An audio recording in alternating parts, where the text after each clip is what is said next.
38வது பாட்டாளி மக்கள் கட்சியின் ஆண்டு விழாவை கொண்டாடிய அதே நேரத்தில் இன்றைக்கான பொதுக்குழுவை மகிழ்வான தருணத்தோடு தலைமையேற்று நடத்தி கொண்டிருக்கிற அரசியல் என்பது திட்டமிடல், அரசியல் என்பது நிர்வாகம், அரசியல் என்பது மக்கள் பணி என்பதற்கு சான்றாக எங்கள் இளைஞர்களுக்கு வழிகாட்டியாக நடந்து கொண்டிருக்கிற எங்களது அன்பு தலைவர் மருத்துவர் அன்புமணி ராமதாஸ் அவர்களை மீண்டும் ஒரு முறை தலைவராக தேர்ந்தெடுத்த தேர்தல் அமைப்பு குழுவினருக்கும் நமது அருமை பாட்டாளி சொந்தங்களுக்கும் பணிவான வணக்கத்தையும் நன்றியையும் இந்த நேரத்தில் தெரிவித்துக் கொண்டு, உண்மையில் கடினமான காலகட்டங்களை பாட்டாளி மக்கள் கட்சி சமீப காலங்களில் கடந்து வந்தது.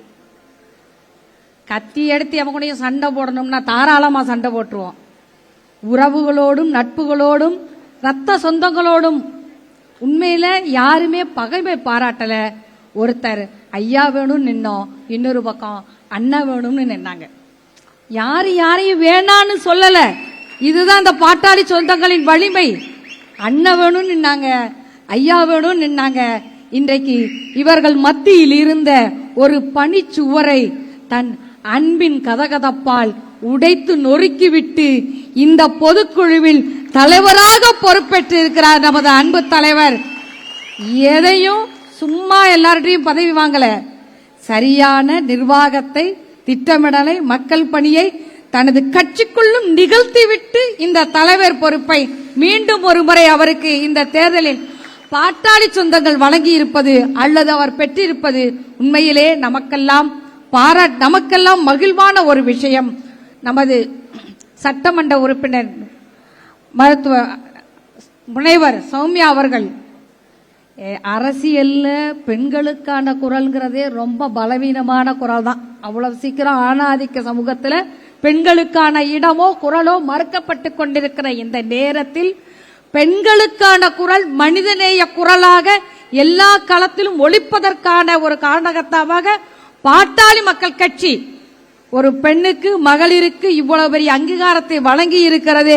அதற்கும் இந்த பொதுக்குழுவிற்கு மகளிரின் சார்பில் நாங்கள் எங்களது நன்றியையும் வாழ்த்துக்களையும் தெரிவித்துக் கொள்கின்றோம்.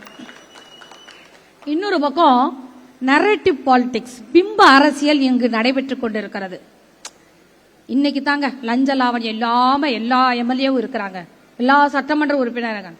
உண்மையில் 91ஆம் ஆண்டு தொடக்கம் பாட்டாளி மக்கள் கட்சியின் சட்டமன்ற உறுப்பினர்கள், எனக்கு தெரிஞ்சு சக்தி கமலம்மா, சிலம்பு செல்வி, எப்படி சட்டமன்ற உறுப்பினர்களும் நாடாளுமன்ற உறுப்பினர்களும் இன்னைக்கு மற்ற 2 கட்சியோட சட்டமன்ற உறுப்பினர், நாடாளுமன்ற உறுப்பினர்கள் நீங்க பாத்தீங்கன்னா அவங்க எவ்வளவு பெரிய பின்புலத்தோட, எவ்வளவு பெரிய பணபலத்தோட இருந்துட்டு இருக்க அந்த நேரத்தில் இன்னமும் எளிமையின் உருவமாக சிலர் வாழ்ந்து கொண்டிருக்கிறார்கள் என்றால், அன்றைக்கே லஞ்ச லாவண்யம் எதையும் தொட்டு கூட பார்க்காத, முகர்ந்து கூட பார்க்காத ஒரு அரசியல் சட்டமன்ற உறுப்பினர்களையும் நாடாளுமன்ற உறுப்பினர்களையும் தந்தது இந்த இயக்கம்.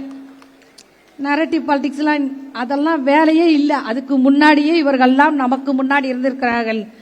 எனவே அந்த இயக்கத்தில் நானும் ஒரு அங்கத்தினராக 2016 தொடக்கம் மருத்துவர் ஐயாவால் நீங்க வாங்க இந்த இயக்கத்துக்கு, உங்களுக்கான எல்லா சுதந்திரமும் கவிஞராக நாங்கள் தருகிறோம் என்று ஐயாவின் அந்த குரலின் மூலமாக அடையாளம் காணப்பட்டு திருநெல்வேலியில் முதல் முறையா மருத்துவர் அன்புமணி ராமதாஸ் அவர்களின் உரையை கேட்ட போது கொஞ்சம் வெக்கமா இருந்தது, இந்த துண்டை தோல்ல போட்டுக்கிறதுக்கு.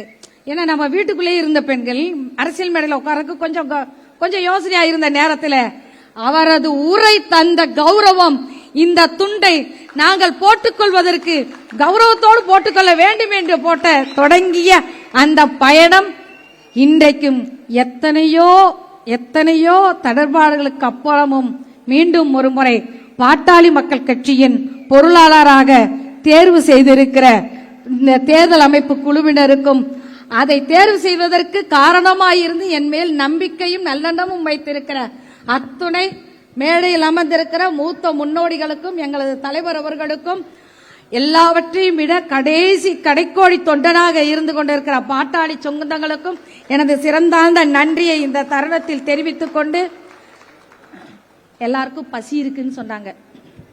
உண்மையில் தமிழகத்தின் தலைமுறையை காக்க வேண்டிய பசி, தீராது எங்களுக்குள் இருக்கிறது. இந்த தலைமுறையின் மகளிரை போதைப் பொருட்களிலிருந்தும் இந்த மதுவிலிருந்து மீட்டெடுக்க வேண்டிய பசி எங்களுக்கு தீராது காத்திருக்கிறது. விவசாயிகளை பாதுகாக்க வேண்டிய பசி பாட்டாளி சொந்தங்களாக எங்களுக்குள் இன்னமும் அனல் பூத்த நெருப்பாக இருந்து கொண்டே இருக்கிறது. இன்னமும் சொல்ல போனா இளைஞர்களுக்கான இலவச கல்வி, இளைஞர்களுக்கான வேலை வாய்ப்பு. முந்திலாம் காக்காசானால் கவர்மெண்ட் வேலைப்பாங்க, இன்னைக்கு கவர்மெண்ட் வேலை வாங்கிட்டு எங்களுக்கான பணம் கிடைக்கல, ஊதியம் கிடைக்கல, ஓய்வூதியம் கிடைக்கல அல்லாடிட்டு இருக்க நேரத்தில் இல்லை, எல்லோரையும் பாதுகாப்பாக வைக்க போகின்ற அரசாகவும் அதை ஆளுகின்ற தலைவராகவும் எங்களது தலைவர் பொறுப்பேற்க வேண்டிய நாளை காத்திருக்கக்கூடிய பசி ஒன்றுதான் எங்களது பெரும் பசியாக இருக்கிறது. அந்த பசியை அடுத்து வருகின்ற காலங்களில் 2031 தலைவரை முதல்வராக ஆக்குகின்ற உறுதிமொழி ஏற்று நாங்கள் செயல்படுவோம்.